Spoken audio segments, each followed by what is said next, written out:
जय हिंद प्यारे साथियों, स्वागत है आप सभी का एक बार फिर से।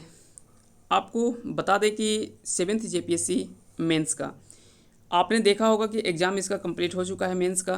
तो इसमें हम बात करेंगे, आज मूल रूप से हम बात करने वाले हैं इसमें पेपर 2 का। जो आपके लैंग्वेज पेपर होते हैं, यहाँ के लैंग्वेज पेपर जो आपके रीजनल लैंग्वेज पेपर होते हैं, या तो और भी रीजन जो भी लैंग्वेज पेपर होता है, जैसे हिंदी, इंग्लिश, खोरठा, नागपुरी, ये सभी जो भी लैंग्वेज होता है, तो उन सभी में हम बात करने वाले हैं मूल रूप से। क्योंकि खोरठा का ये स्पेशल क्लास हम ले रहे हैं, तो यहाँ पे मूल रूप से हम बात करेंगे खोरठा का।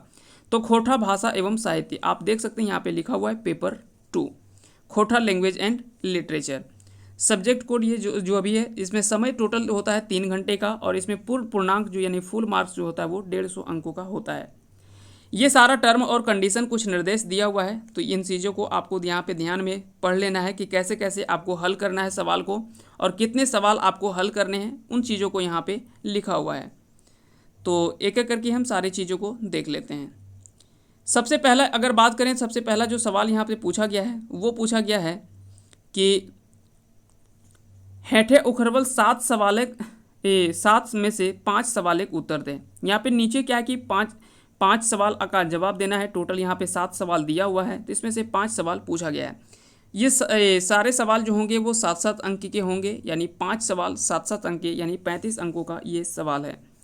तो एक एक करके सबसे पहले देखते हैं। तो सबसे पहला इसमें सवाल जो पूछा गया था वो था खोरठा विकास या खोरठा भाषा विकास के कथा में संक्षेप में लिखा। तो खोरठा भाषा का विकास आखिर में कैसे हुआ, या जो भाषा जो है वो किस रूप में विकसित हुआ, कैसे कैसे शुरुआत हुआ, इसकी उत्पत्ति कैसे हुई, किस लिपि से इसका शुरुआत माना जाता है, कहाँ से इसकी शुरुआत हुई। और मूल रूप से जो है वो सबसे पहले जो है वो खोरठा के आपने पढ़ा होगा राजा दलेल सिंह। तो राजा दलेल सिंह ऐसे व्यक्ति थे जो कि कह सकते हैं कि खोरठा के प्राचीन कवि रूप में, यानी सबसे प्राचीन कवि के रूप में राजा दलेल सिंह को ही माना जाता है, जो कि रामगढ़ राज्य के ये राजा थे। इसके दरबार में कई सारे, जैसे पद्मदास जैसे खोरठा के चर्चित कवि भी, रचनाकार भी रहते थे इसके दरबार में। इसके पुत्र जो थे रुद्र सिंह, वो भी कह सकते हैं कि एक रचना किया था। और इसके जो दरबार में रहते थे जैसे पद्मदास, तो उन्होंने काव्य मंजरी जैसी महत्वपूर्ण रचना लिखा है। राजा दलेल सिंह, इनके द्वारा भी एक काफ़ी ज़्यादा चर्चित और भी कई सारे, जैसे राम रसावन, शिव सागर जैसे प्रमुख कह सकते हैं कि ग्रंथों की रचना जो है उन्होंने की है। शिव सागर जो है वो एक, उसको कह सकते हैं कि महाकाव्य के रूप में माना जाता है, क्योंकि इसमें लगभग जो वो 700 कह सकते हैं कि श्लोक को उसमें शामिल किया गया है, जिसके कारण से इसे एक महाकाव्य के रूप में माना जाता है। राजा दलेल सिंह के द्वारा लिखा गया ये शिव सागर को माना जाता है। उसी प्रकार से अगला पूछा गया कि खोरठा भाषा के मानकीकरण पर नोट लिखा। यहाँ पे क्या है कि किसी भाषा को कैसे समृद्ध बनाया जाए। मानकीकरण का सिंपल अर्थ होता है समृद्ध, या तो कह सकते हैं कि एक अच्छे लेवल पर उसका स्टैंडर्ड कैसे बढ़ाया जाए उस भाषा का। उसी के आधार पर एक खोरठा का सम्मेलन हुआ था रांची में। उसी के आधार पर इन चीज़ों को लिखना था कि खोरठा को क्या क्या मानकीकरण के लिए क्या क्या वहाँ पे उद्देश्य रखा गया, और किन किन बातों को वहाँ पे ध्यान में रखा गया था। तो कुछ 15 से 20 पॉइंट को वहाँ पे रखा गया था, जो कुछ महत्वपूर्ण पॉइंट हम थोड़ा बहुत आइडिया दे देते हैं। पूरा डिटेल में हम तो नहीं जाएंगे इसमें, लेकिन फिर भी थोड़ा बहुत आइडिया दे देते हैं। जैसे क्या था कि खोरठा के जितने भी जाने माने लोग थे या दिग्गज थे, जितने भी बड़े बड़े साहित्यकार थे या जो भी जानने वाले उसके लोग थे, उन सबका जो है एक सम्मेलन हुआ था। उन सम्मेलन में सभी ने भाग लिया, और वहाँ पे सम्मेलन में यह देखा गया, जो एक सेमिनार हुआ था, तो उसमें से बात किया गया कि कैसे खोरठा भाषा को समृद्ध बनाना है। उसी को लेकर के खोरठा भाषा के मानकीकरण को लेकर वहाँ पे वो पूरा कह सकते हैं कि सम्मेलन पूरा वहाँ पे चला था, और पूरा वहाँ पे बात किया गया कैसे उसको चीज़ों को शामिल किया जाए, कौन से शामिल नहीं किया जाए, कैसे उसको ये किया जाए। तो उन सभी चीज़ों को यहाँ पे बात किया गया था, जिसके आधार पर इन चीज़ों को रखा गया, जिससे जो इस लैंग्वेज का है वो अपना एक स्टैंडर्ड और अपना जो क्षेत्र है इसका अलग से पहचान मिल सके।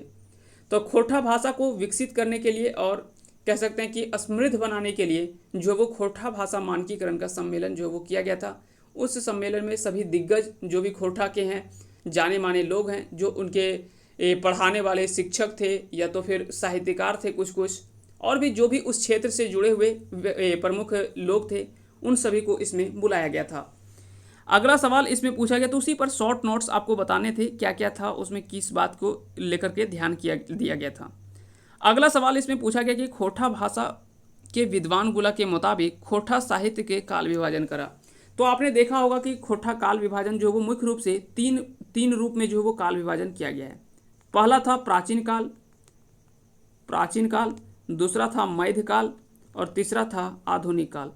तो ये 3 काल में जो है वो 3 कालखंडों में बांटा गया है। हालांकि इसमें थोड़ा सा अलग अलग साहित्यकारों का अलग अलग मत देखने को मिलता है, थोड़ा टाइम पीरियड आगे पीछे होता है। जैसे ए.के. झा जी का द्वारा कुछ अलग मत दिया गया है, बी.एन. ओहदार ने थोड़ा कुछ अलग माना है। इन्होंने 17वीं शताब्दी से 19वीं शताब्दी को पूरा जो है वो प्राचीन काल माना है। फिर 19वीं सदी से लेकर के 1947 तक का पूरा टाइम पीरियड जो है वो मध्यकाल को माना है, और 1947 से लेकर के वर्तमान तक के काल को आधुनिक काल माना है। तो वहीं ए.के. झा जी के द्वारा जो वो 1800 से लेकर के 1920 तक का जो काल है उसको प्राचीन काल इन्होंने माना है। 1920 से लेकर के 1970 का काल जो वो मध्यकाल माना है, जबकि 1970 से लेकर के वर्तमान तक जो वो खोटा का आधुनिक काल माना है।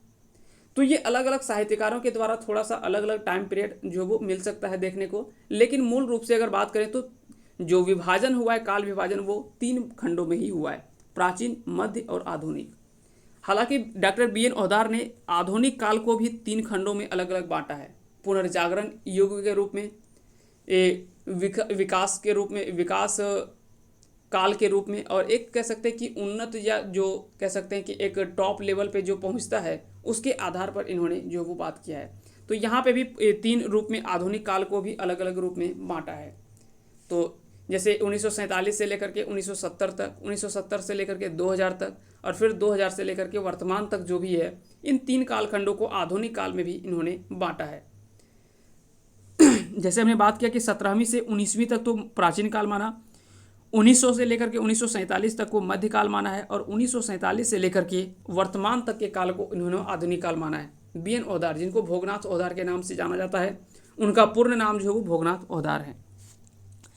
अगला सवाल जो इसमें पूछा गया है वो पूछा गया कि खोटा गीतिक विकास में सुकुमार जी के योगदान बतावा। तो खोटा गीत में जो वो सुकुमार जी का योगदान क्या रहा है, उनके द्वारा लिखी गई प्रमुख गीत के बारे में आपको बताना था, और इसमें शॉर्ट नोट्स आपको बताने थे। क्योंकि 7 नंबर का ये सवाल है तो बहुत ज़्यादा इसमें डिटेल में नहीं आपको जाना है, जो संक्षिप्त रूप में आप लिख सकते हैं, पूरे डिटेल में नहीं जाना था आपको, जो शॉर्ट नोट्स के रूप में आपको इसमें लिखना था। अगला सवाल पूछा गया कि खोठाए वचन माने की हवा है, एक वचन से बहुवचन बनवे के नियम प्रत्यय दे के बतावा। जैसे हमने सबसे पहले वचन अगर बात करें तो खोटा में वचन का अर्थ होता है एक वचन और बहुवचन, जहाँ से कह सकते हैं कि एक या एक से अधिक संख्या के बारे में या संख्यात्मक रूप से जहाँ पे हमको पता चले तो वहाँ पे हम वचन के बारे में जानते हैं। जैसे 4 गो लेरू, 4 गो छगरी, 2 गो, इस तरह से अगर कहीं भी आपको मिले तो वहाँ पे क्या है कि आपको समझ में आ जाएगा कि यहाँ पे शब्द जो है वो संख्या के बात की जा रही है, तो वहाँ पे वचन की बात की जा रही है ना। उसी प्रकार से जैसे अगर बात करें छगरी, एक शब्द हमने लिखा छगरी, तो छगरी क्या है, एक वचन है, यह क्या है, एक वचन है। लेकिन अगर इसको बनाना है बहुवचन तो इसमें क्या है कि ऐन प्रत्यय जोड़ना पड़ेगा, इसमें क्या है, ऐन प्रत्यय को हमको जोड़ना पड़ेगा, और यहाँ से हो जाएगा छगरियन। इसको अगर देखेंगे तोड़ करके पूरा लिखेंगे तो यह क्या हो जाएगा, यह हो जाएगा छगरियन। तो इस प्रकार से आपने देखा, आप देख सकते हैं कि यहाँ पे कि अगर इसमें ऐन प्रत्यय को जोड़ दिया जाए तो यहाँ पे क्या है कि इसमें जो है वो इसको एक वचन से बहुवचन बनाया जा सकता है। जैसे पुल्लिंग से स्त्रीलिंग बनाने के लिए भी कुछ प्रत्यय का प्रयोग किया जाता है, तो उसी प्रकार से अगर एक वचन से बहुवचन बनाना है तो उसमें भी हम एक से अलग कर सकते हैं। जैसे अगर कहीं पे मिले कि मास्टर, तो मास्टर क्या है, एक वचन है, लेकिन मास्टर गुला, मास्टर गुलेन, मास्टर गिलेन, तो ये सभी क्या है कि गुला, गिलेन, ये सभी शब्द जो जहाँ से जुड़ जाए तो वो सभी क्या हो जाएगा, तो वो हो जाएगा बहुवचन। उसी प्रकार से एक और शब्द हम देखते हैं, जैसे काड़ा, तो एक शब्द आया काड़ा, इसमें से अगर वैन प्रत्यय को जोड़ दिया जाए तो इसमें ये क्या हो जाएगा, कड़वैन, ये क्या हो जाएगा, कड़वैन। यहाँ पे एक चीज़ आप देख रहे होंगे कि यहाँ पे जो वो बड़ा आ यानी अमिया आ जो है ये यहाँ पे क्या है कि अ में चेंज हो जा रहा है, यहाँ पे क्या है, अ में चेंज हो जा रहा है। उसी प्रकार से हमने देखा था छगरी, तो छगरी में जो था क्या था, पहले हमने देखा छगरी, पहले हमने इस तरह से लिखे जैसे सबसे पहले हम लिखे छगरी इस तरह से, तो यहाँ पे क्या है कि दीर्घ ई का प्रयोग हुआ है ना, यहाँ पे र के बाद जो है वो दीर्घ ई का प्रयोग हुआ है। लेकिन छगरियन जब इसका बहुवचन किए थे तो इसमें क्या है कि हरस उ में बदल गया था, छगरियन। ठीक है, तो यहाँ पे क्या है कि ये छोटा ई में चेंज हो गया, इस माफ कीजिएगा, छोटा ई में जो है वो चेंज हो गया। तो यहाँ पे आपको एक चीज़ ध्यान रखना कि जब भी हम एक वचन से बहुवचन बनाते हैं तो कई जगह पे जो है वो दीर्घ से जो है वो हरस रूप में चेंज हो जाता है, या कई जगह पे कुछ ऐसे चीज़ जो होते हैं वो गौण हो जाते हैं, यानी वो विलुप्त के रूप में देख सकते हैं। तो ये भी आपको याद रखने हैं। तो उसी को बताना था कि सबसे पहले आपको वचन का जो था वो क्या आपका सिंपल आपको जो भी परिभाषा उसका होता है परिभाषा दे देना था। उसके बाद आपको एक वचन से बहुवचन बनावे के नियम के पटतेर दे के बताओ। पटतेर यानी उदाहरण। तो एक वचन से बहुवचन बनाने के लिए कुछ कुछ उदाहरण लेना था। जैसे आपको लिखना था कि ऐन प्रत्यय से, ऐन प्रत्यय से, ऐन प्रत्यय से आपको बनाना था।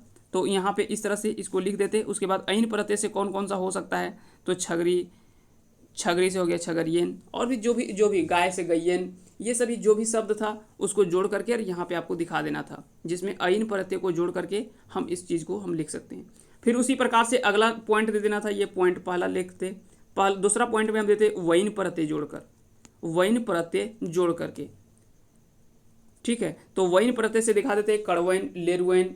ठीक है, इस सभी कुछ और भी जो भी शब्द था, घोड़ा हो गया घोड़वैन, तो क्योंकि घोड़ा एक वचन होता है और वैन उसमें प्रत्यय जोड़ दिया जाए तो घोड़वैन हो जाता है, और वहाँ से वो बहुवचन हो जाता है ना। जैसे घोड़ा हमने लिखा तो घोड़ा यहाँ पे क्या है, एक वचन है, लेकिन घोड़वैन अगर इसमें लिख दें कि घोड़वैन, तो यहाँ पे भी आप देख सकते हैं कि यहाँ पे भी डमिया ड का प्रयोग हुआ है, लेकिन यहाँ पे क्या है कि सिर्फ ड आ गया, यानी अमिया आ से ये अ में चेंज हो जाता है जब उसको एक वचन से बहुवचन करते हैं। कई जगह पे आपको दीर्घ से ह्रस्व के रूप में चेंज हो जाता है, कुछ चीज़ें गौण हो जाता है। तो इस तरह से आपको यहाँ पे बता देना था। अगला सवाल अगर बात करें तो विशेषण, तो विशेषण के बारे में आपसे पूछा गया कि विशेषण के माने बता के ओकर भेद के पटतेर दे के लिखा। तो सबसे पहले तो आपको बताना था कि विशेषण क्या है, उसका परिभाषा लिखना था। उसके बाद उसका जो भी भेद है, चाहे वो संबंध कारक संबंध को लेकर हो, गुण विशेषण हो, या जो भी उसके आधार पर बताना था, उन चीज़ों को आपको लिख देना था। ठीक है, तो विशेषण सबसे पहले इसका परिभाषा और उसका जो भी उदाहरण था उसे उदाहरण को दिखा करके लिख देना था। अगला है संज्ञा के माने बता के ओकर भेद के पटतेर दे के लिखा। तो इससे पिछले क्लास में हमने देखा था कि संज्ञा सबसे पहले किसे कहते हैं। अगर आप नहीं देखे हैं तो इस वीडियो का लिंक हम दे देंगे इस वीडियो के चैनल पे, आप वहाँ से आप देख सकते हैं आसानी से। संज्ञा को पूरे डिटेल में हमने पढ़ा है, कैसे कैसे एक एक भेद हमने बात किया था कि यानी किसी भी वस्तु, स्थान, व्यक्ति के नाम को हम संज्ञा कहते हैं। उसमें भी संज्ञा के भेद हमने देखा था। संज्ञा के 5 भेद होते हैं, व्यक्तिवाचक संज्ञा, जातिवाचक संज्ञा, भाववाचक संज्ञा, द्रव्यवाचक संज्ञा और समूहवाचक संज्ञा।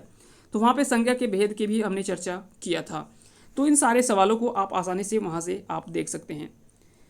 तो इस प्रकार से आपको यहाँ से क्या है कि 7 सवाल था, 7 में से आपको 5 सवालों के आंसर आपको लिखने थे। आगे चलते हैं अगले सवाल की ओर। अगला सवाल जो पूछा गया है वो 10-10 अंक के सवाल यहाँ से पूछा गया है। तो यहाँ से अगर बात करें तो यहाँ पे क्या है कि 4 सवाल आपने देखा होगा, टोटल 4 सवाल है, पहला, दूसरा, तीसरा, चौथा। तो इसमें से क्या है कि आपको मूल रूप से 3 का आंसर लिखना था। जैसे 1, 2, 3 यहाँ पे एक पहले हमने देखा था, 4 जिसमें से 7 सवाल था या 5 सवाल को उसमें बनाना था। तो इसमें से आपको 3 का आंसर करना था। लोकगीत लोक संस्कृति वाहक है, खोठा लोकगीतक लेतारे फरीज करा। तो लोकगीत जो है वो लोक संस्कृति का वाहक माना जाता है। खोठा लोकगीत के बारे में आपको बताना था। तो सबसे पहले खोठा लोकगीत होता क्या है, लोक साहित्य क्या, लोकगीत क्या होता है, लोक संगीत क्या होता है ना, लोक साहित्य क्या होता है। उसके बाद इसमें कई तरह से अलग अलग चीज़ों को भी हम देखते हैं। तो इन सारी चीज़ों को आपको डिटेल से पूरा वहाँ पे डिस्क्राइब कर देना था खोठा लोकगीत के रूप में। और खोठा लोकगीत जो है वो लोक संस्कृति का वाहक है, ये ऐसा क्यों बोला गया है उसके बारे में थोड़ा सा आपको बताना था। खोठा क्षेत्रीय रूप, अगला इसमें जो सवाल पूछा गया, खोठा क्षेत्रीय रूप के लिखे परनदीय खोठा के विशेषता बतावा। यह क्वेश्चन जो है वो पिछले साल का रिपीटेड सवाल है, पिछला साल में भी यह सवाल पूछा गया था। तो खोठा क्षेत्रीय रूप को अगर बात करें तो कुल 6 क्षेत्रीय रूप में बांटा गया है, जैसे शिखरिया, गुलवारी, पार नदिया, खास, ये याद रखेंगे, सिखरिया को ही खास पेलिया कहा जाता है, सिखरिया को ही खास पेलिया भी कहा जाता है, तो ये आपको याद रखने हैं। तो सिखरिया हो गया, गोलवारी हो गया, उसके बाद पार नदिया हो गया, उसी तरह से संथाल परगनिया खोरठा का रूप हो गया। ये इस तरह से अलग अलग क्षेत्रों में बांटा गया है, गोलवारी गोला क्षेत्र में बांटा गया है, ठीक है। ये उसी प्रकार से सभी को, जैसे इस संथाल परगनिया की अगर बात करें तो छीका छीकी खोरठा क्या कहा जाता है, तो इसमें अलग अलग थोड़ा बंगला का प्रभाव देखने को मिलता है। तो इस तरह से क्या है कि अलग अलग कुल जो है वो 6 क्षेत्रों में जो वो खोरठा को बांटा गया है। तो इन सभी चीज़ों को आपको ध्यान में रखना है, और इन्हीं को आपको बताना था। सिखरिया जो है इसको पार नदिया कहा जाता है। दरअसल यह दामोदर के उत्तरी क्षेत्र में जो भी बोलने वाला भाषा है, दामोदर के उत्तरी क्षेत्र में, यानी दामोदर के उत्तर क्षेत्र में जो भी बोला जाने वाला खोरठा है, उसको जो है वो पार नदिया खोरठा के रूप में देखने को मिलता है। अगला सवाल इसमें जो पूछा गया है वो पूछा गया कि खोरठा प्राचीन काल एक काव्य प्रवृत्ति पर एक नोट लिखा। तो अगर आपने काल विभाजन पढ़ा होगा तो देखिए यहाँ से 2 सवाल बन गया आपका। पहला तो इसमें पूछा गया था कि खोरठा का काल विभाजन कैसे होता है, और खोरठा का फिर प्राचीन काल यहाँ से पूछा गया था। जैसे प्राचीन काल की अगर बात करें तो सबसे पहले आपको लिखना था कि खोरठा कालखंड को कितने रूपों में बांटा गया है, तो प्राचीन काल, मध्यकाल और जो है वो आधुनिक काल, ये 3 काल में जो है वो बांटा गया है, 3 काल में बांटा गया है। तो 3 कालों में फिर बात करना था आपको प्राचीन काल का, तो प्राचीन काल आपको यहाँ पे हेडिंग डालते कि फिर प्राचीन काल। तो प्राचीन कालखंड अगर बात करें, साथ ही साथ अगर मध्यकाल और आधुनिक कालखंड का भी थोड़ा सा वहाँ पे डेट आप मेंशन कर देते तो थोड़ा वो आंसर और भी अच्छा हो जाता। अगर आप मेंशन किए होंगे तो बहुत अच्छा है। प्राचीन काल की अगर बात करें तो इसको आपको यहाँ पे डेट आपको इसमें से बता देना था कि कब से कब तक इसका जो वो प्राचीन काल माना जाता है। अलग अलग साहित्यकार का जो भी मत है वो भी आपको लिख देना था कि डॉक्टर ए.के. झा जी के मत एक विचार से खोरठा काल विभाजन एकर इतना से इतना तक मानल गेल है। Doctor BN. ओहदार जी के द्वारा खोरठा काल विभाजन इतना से इतना मानल गेल है। बंसीलाल बंसी जी के द्वारा इतना से इतना मानल गेल है। तो जो भी है, श्रीनिवास पानरी जी के द्वारा खोरठा के प्राचीन काल विभाजन जो है वो इतना से इतना मानल गेल है। तो जो भी साहित्यकार हैं उनके बारे में आपको थोड़ा बहुत बता देना था और लिख देना था। अगला सवाल इसी में जो पूछा गया है, ये दोनों सवाल को आपको लिखना है, सभी में से क और ख दोनों लिखना है। खोरठा बिहा गीत में बेटी विदाई गीत जो है वो पत्थर हृदय के पिघलावे क्षमता रखो, यानी क्षमता रखता है, पड़तर दे के बखान करा। तो खोरठा का जो शादी गीत होता है, ऐसे भी आपने देखा होगा कि लड़कियों का जब शादी होता है तो शादी विवाह में जो विदाई गीत होता है, तो बेटी विदाई गीत जो होता है वो काफ़ी ज़्यादा कह सकते हैं कि हृदय से अंदर से पूरा पिघलाने वाला होता है, काफ़ी ज़्यादा मर्म स्पर्शी होता है, पूरा कह सकते हैं कि पूरा उससे एक जुड़ाव होता है जो पूरे दिल को छू जाता है वैसे गीत को। तो उसी के बारे में यहाँ पे कुछ कुछ एक दो एग्जाम्पल यहाँ पे देख करके और लिख देना था। उसी प्रकार से अगला सवाल पूछा गया कि उपन्यास के माने बता के कौन हो एक खोरठा उपन्यास की जैर भाव बताओ। तो सबसे पहले खोरठा होता क्या है, ये उपन्यास होता क्या है, उसके बारे में आपको लिखना था। तो सबसे पहले तो उपन्यास के बारे में आपको बता देना था, और किसी एक खोरठा भाषा का जो प्रमुख उपन्यास है उसके बारे में आपको यहाँ से डिटेल एक्सप्रेस कर देना था। खोरठा शिष्ट कहानी विकास यात्रावत के बारे में बताओ। तो खोरठा शिष्ट कहानी क्या है उसके बारे में, और उसका विकास कैसे हुआ, कैसे कैसे उसका विकास क्रम माना जाता है, उसी के बारे में आपसे पूछा गया था। उसके बाद आते हैं अगले सेक्शन में। जिस प्रकार से पहला जो था वो सेक्शन हमने बात किया, दूसरा सेक्शन भी अगर बात करें तो यहाँ पे हेठे उखरबल 7 सवाल एक 5 सवाल जवाब उत्तर देना है। तो यहाँ पे भी आपको उसी प्रकार से 7 नंबर का 5 सवाल का आंसर करना है। टोटल यहाँ से 7 सवाल पूछा गया है, इसमें से जो है वो 5 सवाल को लिखना था। सबसे पहला पूछा गया कि खोरठा शिष्ट साहित्य के विकास में श्रीनिवास पानरे जी के योगदान के खांटे खूट बतावा, यानी जो भी संक्षेप में इसको बताना था, क्योंकि 7 नंबर का सवाल है तो बहुत ज़्यादा डिटेल में जाना नहीं है। खोरठा भाषा साहित्यिक आंदोलन में ए.के. झा जी योगदान के बखान करा। तो ए.के. झा जी का जो खोरठा साहित्यिक भाषा साहित्यिक आंदोलन जो हुआ था उसमें जो वो ए.के. झा जी के मत का बखान करना है, और उनका योगदान क्या रहा है इसमें ये बताना था। खोरठा शब्द चित्र के माने बतावा और ओकर पड़तर दे। तो खोरठा शब्द चित्र क्या होता है और कुछ इसके प्रमुख उदाहरण दे देना था कि कौन कौन से खोरठा शब्द चित्र में। तो खोरठा शब्द चित्र में दो तीन ऐसे पुस्तक ही देखने को मिलता है, बहुत ज़्यादा तो है नहीं, तो ये सारी चीज़ को लिख देना था। आधुनिक खोरठा साहित्य में कोनो एक साहित्यकार के जीवन परिचय और ओकर कृति पर नोट लिखा। तो आधुनिक खोरठा साहित्यकार जो साहित्यकार हैं उनके बारे में किसी एक को पकड़ लेना था और उसको आपको डिस्कस कर देना था। खोरठा मुहावरा और लोकोक्ति की कहल जाए। पाँच पाँच गो मुहावरा और लोकोक्ति के पढ़ते दे। तो यहाँ पे क्या है कि खोटा मुहावरा, तो मुहावरा को आपने पढ़ा होगा, मुहावरा को आहना कहा जाता है, मुहावरा को आहना कहा जाता है, जबकि लोकोक्ति को पटतेर कहा जाता है ना। लोकोक्ति को पटतेर या तो फिर और भी कई नामों से जाना जाता है ना। तो याद रखना है, दोनों को बता देना था कि खोटा मुहावरा क्या है, लोकोक्ति क्या है, इसको क्या कहा जाता है, और पाँच पाँच मुहावरा और लोकोक्ति आपको लिख देना था। ठीक है, जैसे आग टांगिक।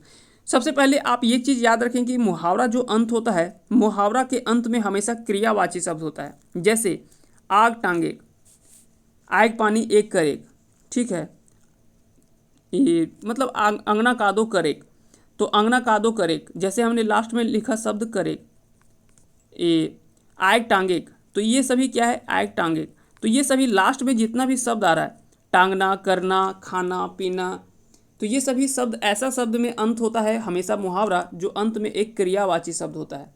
तो इन सभी चीज़ों को आपको डिस्कस कर देना था, कुछ कुछ एग्जाम्पल आपको बता देना था। उसी प्रकार से अगर बात करें लोकोक्ति का, तो लोकोक्ति को अगर बात करें तो दो रूप में देखने को मिलता है। एक इजी लोकोक्ति होता है जिसको आसानी से हम समझ सकते हैं पहेली को, और एक थोड़ा सा कठिन होता है। ठीक है, तो यहाँ पे भी आपको बताना था। लोकोक्ति जैसे कई सारे जाति के आधार पर भी कई बार जो वो तैयार किया गया कुछ कुछ लोकोक्ति को। जैसे अगर बात करें अनकर चूका अनकर घी, पांडे बाप के लागल की। उसी तरह से खेत खाए गधा, मार खाए जोल्हा। इस प्रकार से क्या है कि वहाँ पे क्या है कि अलग अलग यहाँ पे बताया गया है। जैसे अनकर चूका अनकर घी, पांडे बाप के लागल की, तो यहाँ पे क्या है कि यहाँ पे बताया जा रहा है कि अगर फ्री का चीज़ है तो वहाँ पे कोई नहीं देखता है कि जैसे तैसे उसका उपयोग कर लेता है आदमी। उसी प्रकार से यहाँ पे एक हमने बात किया कि 12 राजपूत 13 चूल्हा, 12 राजपूत 13 चूल्हा। तो यहाँ पे बताया जा रहा है, इससे आपको यहाँ पे किसी जाति विशेष पर व्यंग्य नहीं किया गया है। ये आप कभी भी जाति विशेष को लेकर के नहीं सोचें। यह बताया जा रहा है कि एक्चुअल में 12 लोग हैं तो 13 चूल्हा, यानी आपसी मतभेद, यानी कह सकते हैं कि आपसी में सबका मिलन नहीं है या आपसी में सब कुछ अच्छा नहीं है। तो उसी को हम कह सकते हैं कि इस रूप में उदाहरण के रूप में देखने को मिलता है। उसी प्रकार एक हमने बात किया खेत खाए गधा और मार खाए जोल्हा, यानी करे कोई और उसका जो असर पड़ता है वो दूसरे पर पड़ता है, यानी करे कोई और भरे कोई। ठीक है, तो इस प्रकार से कुछ कुछ आपको एग्जाम्पल के रूप में दिखा देना था और लिख देना था। शिवनाथ परमानी जी के खोटा जीवन परिचय के रूप में खाटे खोट दे, तो जीवन परिचय में खोटा साहित्यकार के रूप में इसको बताना था। अगला है उपसर्ग और प्रत्यय के माने बतावा और दुइयों के अंतर है वो बताना था, और पढ़ते दे के बतावा।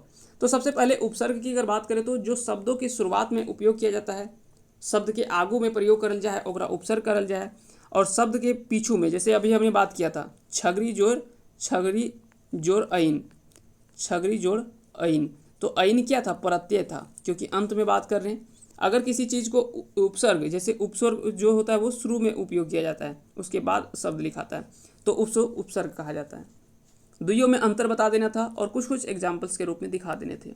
चलिए अगला जो पूछा गया है वो है, अगला सवाल है क्वेश्चन नंबर 6। यहाँ पे हेठे दियल कोनो विषय पर छोट खाट निबंध लिखा, यानी एक आपको निबंध बताना था जो कि हेठे दियल कोनो ई विषय पर छोट जो वो खाट निबंध लिखना था। यहाँ पे देख सकते हैं कि 10 दूना 20।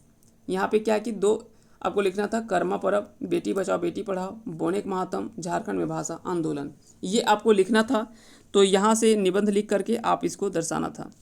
अगला सवाल देख लेते हैं। अगला सवाल है कि हेठे दिए गद्यक उचित शीर्षक दे के खाट खोट संक्षेपण करना, यानी संक्षेपण करने का मूल अर्थ क्या होता है कि ये आपको पूरा लंबा चीज़ लिखा हुआ है, इसको आपको संक्षेप में, इसको छोटा में अगर आपको लिखना होता तो आप कैसे लिखते, ये चीज़ आपको लिखना था। साथ ही साथ इसका उचित शीर्षक क्या होता, यानी मेन हेडिंग इसका क्या होता, शीर्षक अगर आप लिखना चाहते तो जैसे यहाँ पे पूछा गया है कि जैसे जैसे हियाँ के लोग के भीतर स्वाभिमान जागता है, आपन भाषा के प्रति दोसर के एकर मान्यता दिए ले बाध्य था।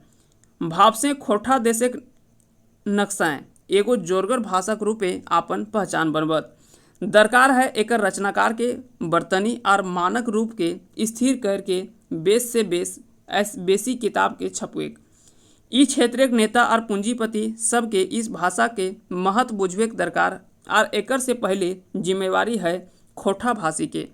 उ खोठा भाषी रूपे आपन परिचय दिए ते गरीब अनुभव गर्व अनुभव करता तखन बाकी समस्याक निदान आपने आप भयजित है।